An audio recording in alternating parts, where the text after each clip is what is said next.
अयोध्या की राजसभा में उपस्थित सभी को इस बात की सूचना मिल चुकी है कि अयोध्या के मित्र देवराज इंद्र ने हमसे सहायता मांगी है और अयोध्या इस सहायता का उत्तर देगी।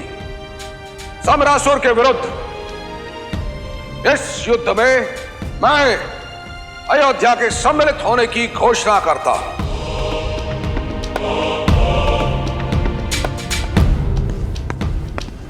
क्षमा करें महाराज।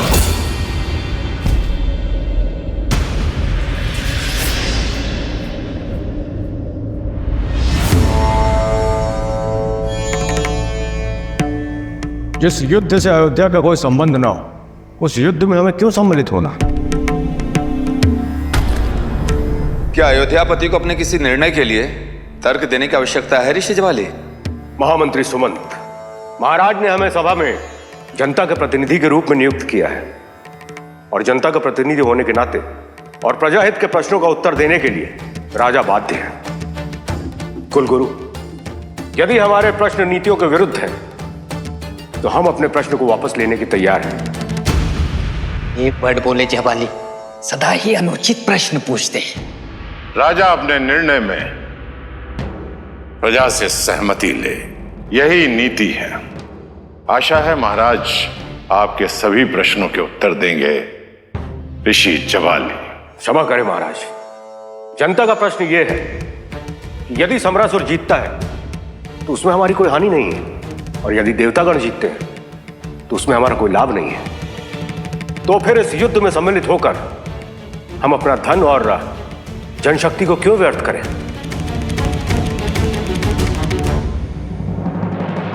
ऋषि जवाली, अयोध्या के इस युद्ध में सम्मिलित होने के 3 कारण हैं।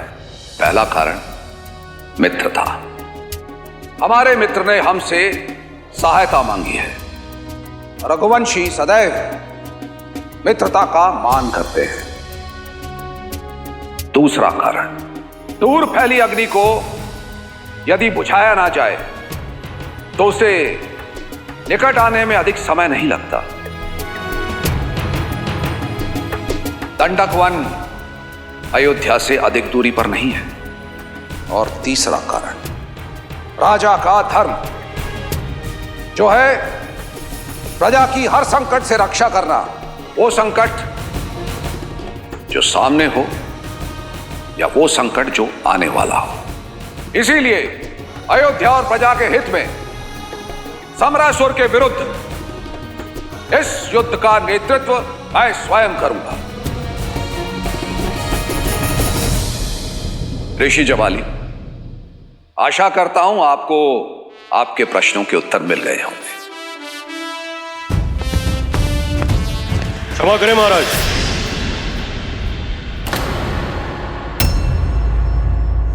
महाराज, मेरा प्रश्न इतना सरल नहीं है। उत्तराधिकारी के बिना महाराज राज नहीं छोड़ सकते।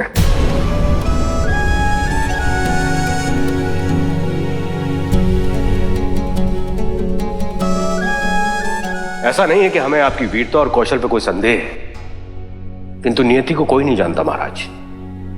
यदि आपके साथ युद्ध में कुछ अनहोनी हो गई तो अयोध्या का क्या होगा? रघुकुल का क्या होगा महाराज? ऋषि जवाली, अयोध्या के सिंहासन पर बैठने की प्रथम योग्यता है धर्म की रक्षा, ना कि वंश की रक्षा। आपकी चिंता है मेरे कुल के भविष्य की सुरक्षा, किंतु मेरी चिंता है मेरे कुल के पूर्वजों के मान, मर्यादा और प्रतिष्ठा की रक्षा। मैं उन महाराज हरिश्चंद्र का वंशज हूं जिन्होंने सत्य की रक्षा के लिए अपने परिवार का त्याग किया। उन भागीरथ का वंशज हूं जिन्होंने धर्म की रक्षा के लिए मां गंगा को पृथ्वी पर उतारा। धर्मवीर रघु का रक्त मेरी धमनियों में बह रहा है। मेरा वंश रहे ना रहे, किंतु रघुकुल की रीति नेमी कभी नहीं तोड़ेगा।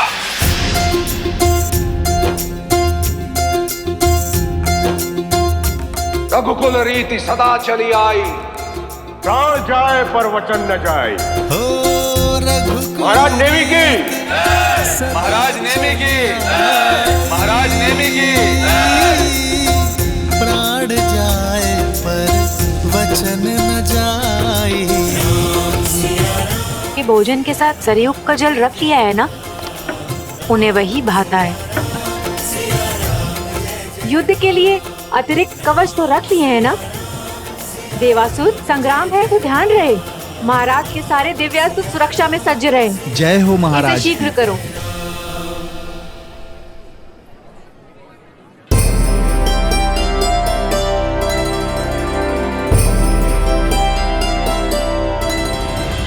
समझता हूं, किंतु तुम्हारा पति एक राजा है और राजा की पत्नी होना सरल नहीं है।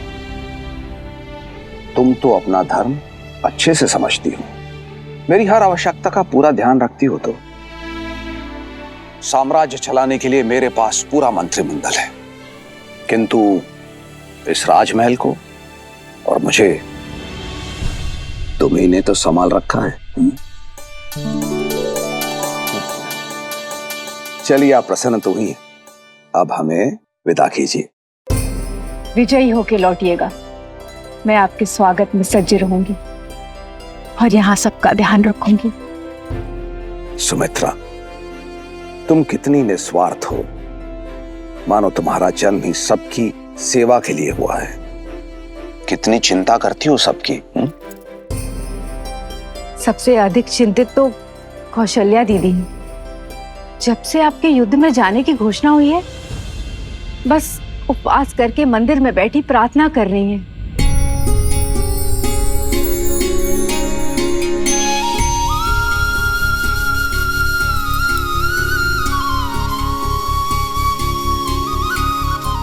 रानी सुमित्रा ने बताया कि आप चिंतित हैं। चिंतित थी, इसलिए यहाँ आई थी। अब प्रार्थना के बाद मन शांत है। धर्म युद्ध में नारायण आपका साथ दे।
कैकेयी, मैं युद्ध के लिए प्रस्थान कर रहा हूं। विजयी होके लौटिएगा अयोध्यापति। जो कह रही हो तुम्हारी आंखों में देखना चाहता हूं। मंत्रा, आओ मेरी मदद करो।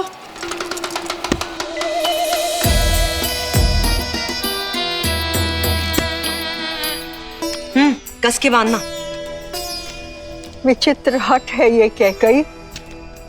कभी सुना है किसी रानी को ऐसा करते हुए? ये शुभ नहीं है, ये शुभ नहीं है कैकेयी। विलंब हो रहा है, शीघ्र करो मंत्रा।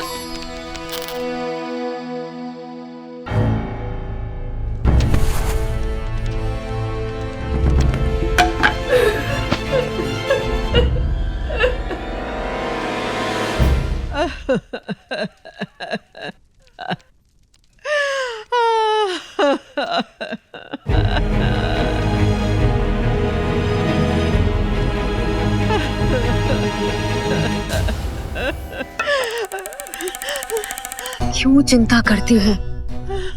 हाँ, कुछ नहीं होगा मुझे। अश्वपति की बेटी हूं मैं, योद्धाओं के बीच में पली बड़ी हूं। कहाँ गई मेरी वो मंत्रा जो कहा करती थी कि पूरे भारतवर्ष में मुझ जैसी वीरांगना नहीं?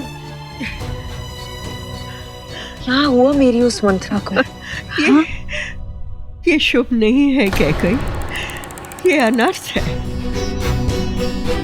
मैंने कहा ना तुमसे, कुछ नहीं होगा मुझे। मेरी प्यारी माँ। हाँ, मेरी बच्ची।